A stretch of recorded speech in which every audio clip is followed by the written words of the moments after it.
Welcome to NCSS Here for You. Since 1958, Northwestern Counseling and Support Services has been providing access to high-quality services which promote healthy living and emotional well-being to the residents of Franklin and Grand Isle counties. Over the years, as the needs of the community have changed, so too have the programs and services that we make available to assist children, adolescents, adults, families, and seniors. We take our role in the community seriously and strive to provide the highest quality services. According to Eric Erickson, a noted developmental psychologist, every person must pass through a series of 8 interrelated stages over the entire life cycle. NCSS provides a continuum of services to meet the needs of individuals who at any point seek assistance. NCSS's purpose is creating a stronger community, one person at a time. Now, let's get to today's show. I'm Joe Halko, Director of Community Relations for Northwestern Counseling and Support Services, and welcome to another episode of NCSS Here for You. This is the inaugural episode for Northwest Access TV's beautiful new home with a state-of-the-art studio and production facilities. This is truly a gem for Franklin County and will serve as a media center for many years to come. Now, each month on this program, we discuss a human services topic, and we do that with staff from one of our 3 service divisions. Our 3 service divisions are Behavioral Health Services, Children, Youth, and Family Services, and Developmental Services. This month's episode is titled Mental Health First Aid. May is Mental Health Awareness Month, and this show serves as part of our initiative to raise awareness. Did you know that 1 in 5 people in Franklin and Grand Isle counties will experience a mental health challenge during their lifetime? Do you also realize the significant increase in substance abuse in our 2-county area? Anxiety, depression, suicide, and self-injury are also prevalent mental health disorders.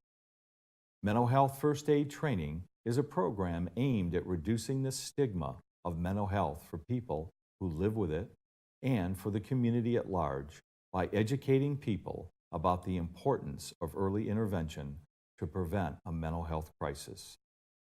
To discuss the Mental Health First Aid Training Program in greater detail, I'm pleased to introduce this month's guest, Lance Metayer, Team Leader of NCSS School-Based Clinical Services. Lance, I'd like to welcome you to the program. Thank you. So let's start with, what is the role of Mental Health First Aid?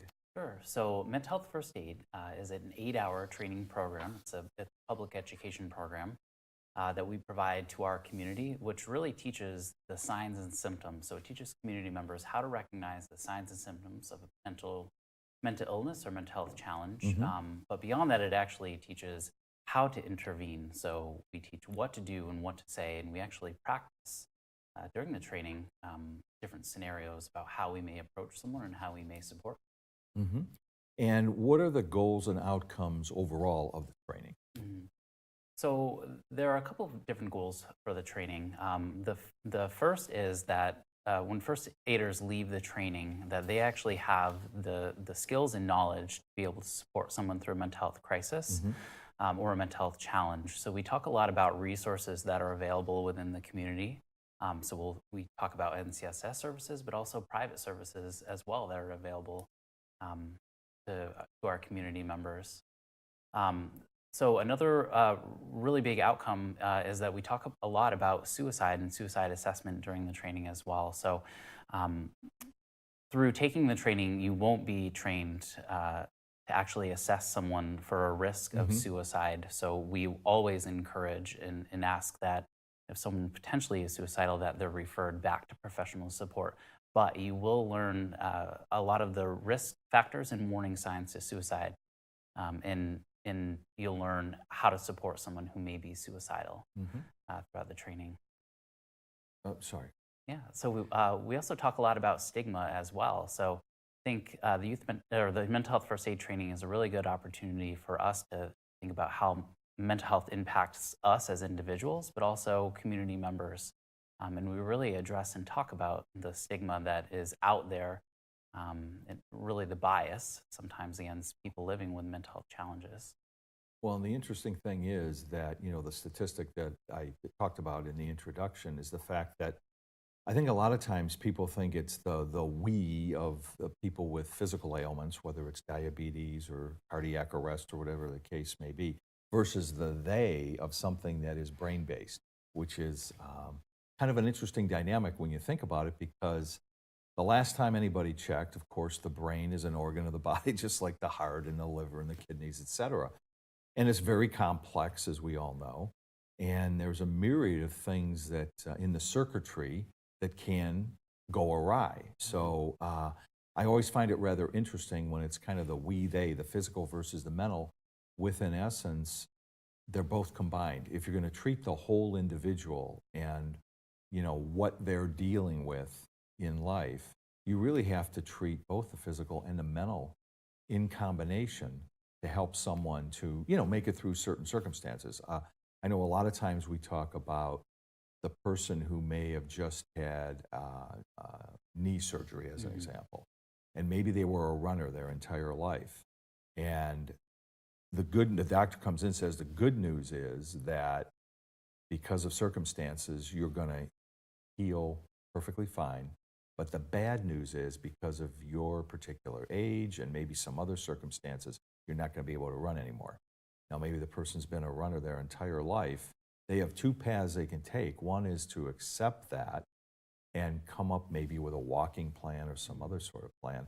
Or the other is they can get deeply depressed and say, I'm not going to be able to run anymore. So I guess what I'm saying, that's maybe a rather simplistic way of looking at how the physical and the mental really do combine in someone's well-being as an individual.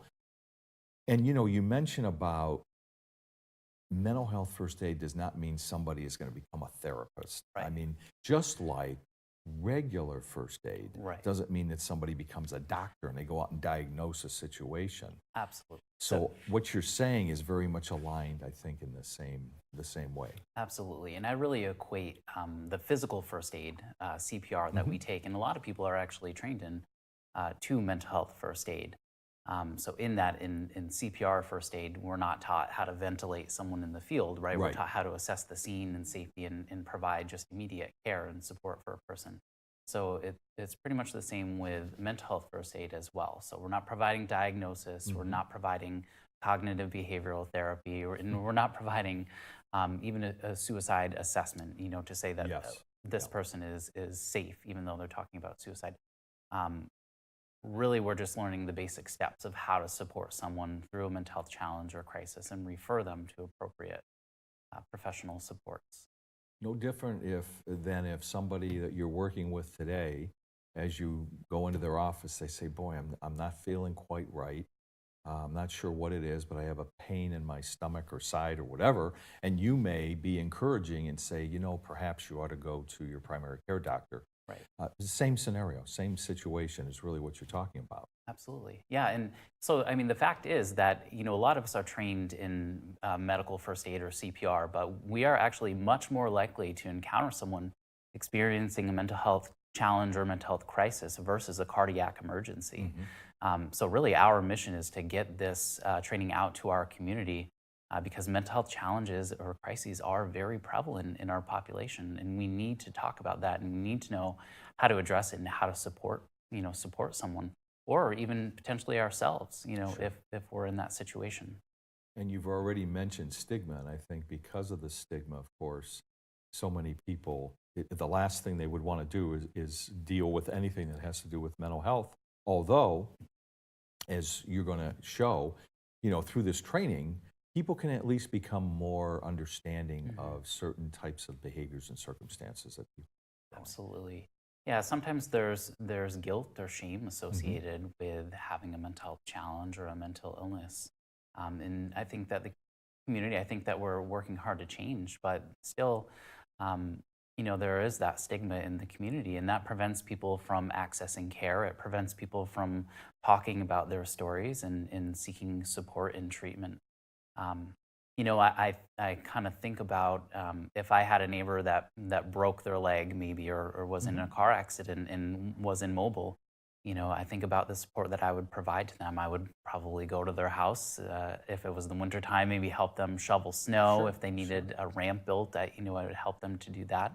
And then I think about maybe a neighbor living with depression, and I think about, are we as likely to go over and talk to them or provide them with support or to help them through their recovery process? And I think that um, sometimes we aren't as likely to reach out with Hmm. people who are struggling, with a mental health challenge versus a physical health challenge. So this is something that we talk about in the training, and my hope is that people are really shifting the way that they think about mental illness and really demystifying it and making it a little bit less scary. Hmm. And we also talk about recovery as well, which is something that a lot of people don't understand, that there's this concept of recovery with mental health challenges and mental illness, just like with physical health, right? The person with a broken leg, their leg won't be broken forever. Yeah. And for a person living with anxiety or depression, there's a great potential that they won't be living with anxiety or depression forever. Hmm. Um,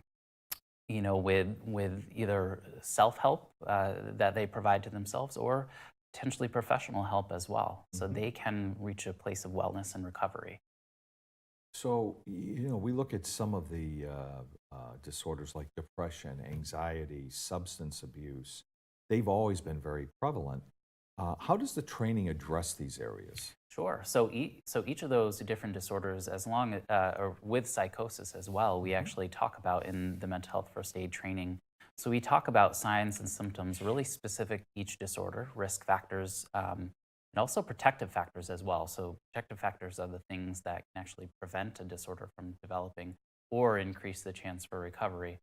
So we talk about those kind of specific points for each disorder, and then we actually learn, it's called the Algae Action Plan, but it's an Hmm. action plan that will support the first aider in providing intervention with someone who may be impacted by any of the disorders that you just mentioned. Hmm. Now, I know you touched on suicide a little bit earlier, but let's talk about suicide and non-suicidal self-injury Mhm. and the importance of these being included in the training, especially in today's world. Right. So we talk about suicide very directly in this training um, because I think it's important to. I think suicide is something that impacts a lot of us in the community. Either being a suicide survivor Hmm. or someone who's impacted by the loss of a loved one due to suicide, a death by suicide. So we take that very seriously, and we teach skills to recognize the warning signs for suicide, and we actually talk about and actually practice how to approach someone who is suicidal and engage them in conversation about their safety and their well-being. And then we teach and practice the steps to actually link them to professional care and support to make sure that they're safe. Hmm. And I think, that is so critical today because stigma's one thing, but I think the minute you toss suicide into discussion, it becomes even, for a lot of people, more stigmatizing to go down that path. And, many times, as you've said, it's a matter of being able to identify that somebody's really struggling and trying to get them to seek the help they need so that they can try to figure out why they feel that way and, what can they do to modify Mhm. their outlook. Right. Yeah, and I think that it's a hard Mm. conversation, and it's a scary conversation, but it's a conversation that we need to have in our community. We talk about the importance of asking the question. So talking about suicide very directly with someone, and research has shown that that is a huge preventative factor and actually a great step to actually potentially save someone's life. Mhm. Now, evidence-based results to date have shown that participants themselves of the training have improved their mental health. Does this course also teach self-care? Yeah, so that's actually a really interesting fact. Is that if you take the course yourself, there's been evidence that has shown that you will have yourself improved mental health, Hmm. which I think is interesting. And maybe part of the reason of that is because we look at mental health a different way after we take the course, and it hopefully is a bit more accepted. Hmm. Um, Yeah. yeah, so And your next question, So Joe, that, I'm oh sorry. no, that's okay. Yeah. That's okay. Now, the other thing that's rather interesting, I think, from our perspective, is the fact that back in 2010, we began offering mental health first aid to the community and to organizations. But several years ago, we then also launched the youth mental health first aid training as well. Could you elaborate on the success of that program as well and how Sure. it's impacted the community locally? Yeah, so we've had a grant called Aware Vermont for just about the last 3 years. Hmm. So this grant has actually developed a statewide infrastructure to provide youth mental health first aid training, which really is focused on intervention in the youth population. So young people between the ages of 12 and 18. Um, through that grant, we have a network of about 36 youth mental health first aid instructors really housed throughout the DA system, the designated agency system, but also with a lot of really great community partners as well. And through our work, we've actually trained over 2,200 Vermonters to be youth mental health first aiders. In our saturation rate, this is how we measure our effectiveness, Yes. is that we actually have one youth mental health first aider for every 21 youth living within the state of Vermont.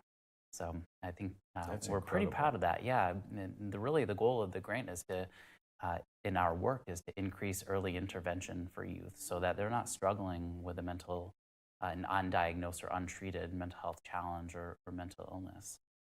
Well, I think another thing that many times is misunderstood is the fact that a lot of these mental health disorders, the onset could be as early as, say, age 14. So it Mhm. isn't as if all of these wait until someone's an adult. Right. So I think when you combine that with what you're saying, it's really the perfect timing to get young people engaged in this topical matter. So hopefully it can help them curtail some of these disorders at a much earlier stage. Absolutely. And actually, an interesting fact is that for half of people who are living with a mental illness in their Mhm. lifetime, they first see the signs and symptoms before the age of 14. So we're talking about a very young population to intervene with, which is why early intervention is so important. And, when we again talk about the amount of individuals who will seek help over their lifetime, there's a large percentage of people that are struggling with a mental health disorder that never seek treatment. Right.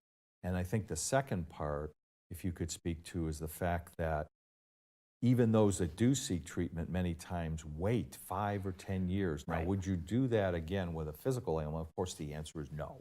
Sure. So I think that's paramount and goes back to stigma as well. Right. So I think a pretty alarming statistic for me is that the median time that someone waits when they first recognize the signs and Mhm. symptoms of mental health challenge, the median time is 10 years before they're receiving treatment or intervention. And then, after that, only 41% of individuals actually receive, with a diagnosed mental health disorder, actually receive treatment in a given year.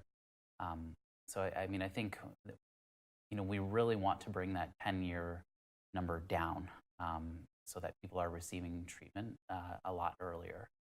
Well, because it's like anything else, the longer that you wait, perhaps the more severe it becomes, Absolutely. which then, and I know everyone's different as far as what their plan would be, but it would then take perhaps a longer period of time with treatment to then overcome Mhm. that particular disorder versus, as you say, if we could have the opportunity to see them a lot earlier.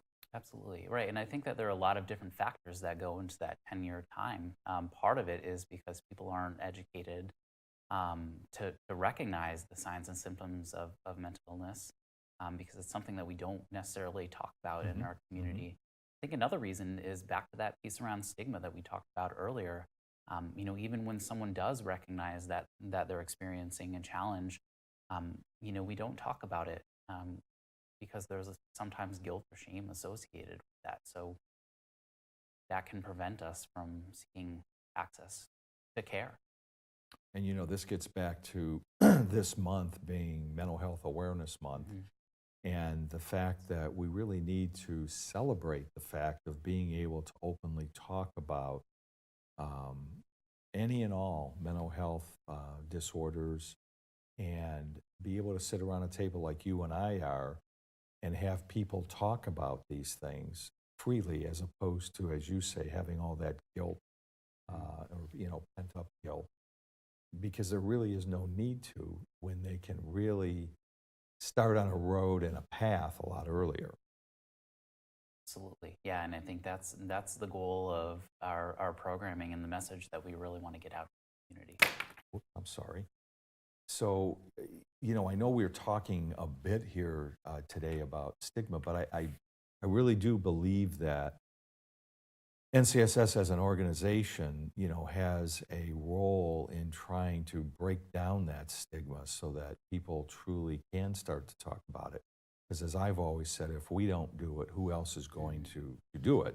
It will continue to contain itself. But I think from what you've said today, whether it's through the adult mental health first aid programming or the children's youth mental health, I should say the youth mental health first aid training, that these are opportunities for people to get the understanding and the knowledge of what these early warning signs are, and then to try to help someone. I think one of the big things is when you talk about trying to help someone, it doesn't mean that they do it in front of a crowd or whatever. We're really talking about one-on-one discussions where it's very private. People can just talk to those that are the closest to them and talk about what they're seeing that might be differences in behavior. Right. And we want to do that in a really genuine and caring way where we're not confronting or placing blame or shaming the person, right? Or we're talking about all of the things that are wrong, right? Because we know that that's not going to increase someone's ability or willingness to accept care and to really hear what we're trying to say.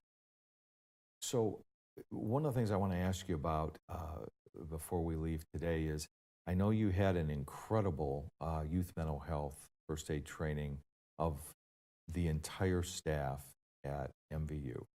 If you could just speak a little bit about that, because that was so impactful when that took place. And I think you had gotten a lot of comments that perhaps you didn't even think you would get from staff about how wonderful they thought the training was. Yeah, so we've actually trained about 800 educators throughout Franklin and Grand Isle County. MVU is one of the first schools that we did an entire staff training, so that was very exciting. But I just think that this speaks to schools, schools' commitment to mental health and to the youth that they serve throughout Franklin and Grand Isle County, but also to the community's commitment to this program. I've really have met a lot of very engaged and passionate community members who are really actively working. This is their mission, as long as, along with me, this is my mission as well, to really be addressing mental health in our community and stigma in our community. So it's really encouraging to see. It's a really great dialogue to have. Well, I'll tell you, the work that you're doing on both the adult front and the youth front is terrific, Lance. And, I'm sure I speak on behalf of a lot of people locally that you have trained, that they're very thankful that they had the opportunity to have you come in and do the training. And secondarily, I think it's something that, is there anything you'd like to say to those who haven't been trained as to, what they can expect, or anything you'd like to say as far as why everybody needs to be trained in this? Absolutely. I mean, mental health impacts all of us. If it doesn't impact us directly with our own mental health, we know someone who either has or is currently struggling with a mental health challenge or diagnosable mental illness. We need to know how to respond in the best ways to support them. So I would absolutely advocate for anyone and everyone to take this training, even if you think that it doesn't directly apply to you. I've had a lot of people sign up for the training and not really be sure about how it would apply to them. And then at the end of the training, they have really seen things differently, right? They've seen how mental health impacts all of us and the role that they can have in someone's life. And if someone's interested, how do they get in touch with you? Sure. So a great way to get in touch with us is call NCSS directly at 524-6554. And they can ask for me, and so Lance, and they can be directed to me, and I can help set up a training either in a community or within an agency as well. Okay, that sounds great. Well, I want to thank my guest, Lance Metayer, for sharing his insights on the benefits that mental health first aid provides in understanding the early warning signs of mental health disorders. Now, before we go, it's time for the NCSS Factoid of the Month. Even though the month of September serves as Suicide Prevention Awareness Month, at NCSS, we want to make certain that this topic is in the forefront 24 hours a day, 7 days a week, 365 days a year. Among the many specialty services made available to the community, NCSS offers prevention programs by facilitating mental health first aid and youth mental health first aid trainings, as you've heard today. In addition, we have adolescent services, community services, outpatient, crisis, and mobile crisis available in your time of need. NCSS provides confidential services and programs to residents struggling with suicidal thoughts. NCSS is here for you, with services to assist if you or someone you know is struggling with suicidal thoughts. You can call our crisis line at 524-6554. NCSS, you may not know us until you need us. I also want to thank you, the viewer, for spending time with us again this month. You can learn more about mental health first aid and all of our programs and services by visiting ncssinc.org. I'm Joe Halko, and I'll be back next month with another episode of NCSS Here for You. This has been another episode of NCSS Here for You. We hope that you found today's discussion informative and educational. Since 1958, Northwestern Counseling and Support Services has been providing access to high-quality services which promote healthy living and emotional well-being to the residents of Franklin and Grand Isle counties. Over the years, as the needs of the community have changed, so too have the programs and services that we make available to assist children, adolescents, adults, families, and seniors. Thanks once again for tuning in this month. NCSS's purpose remains creating a stronger community, one person at a time.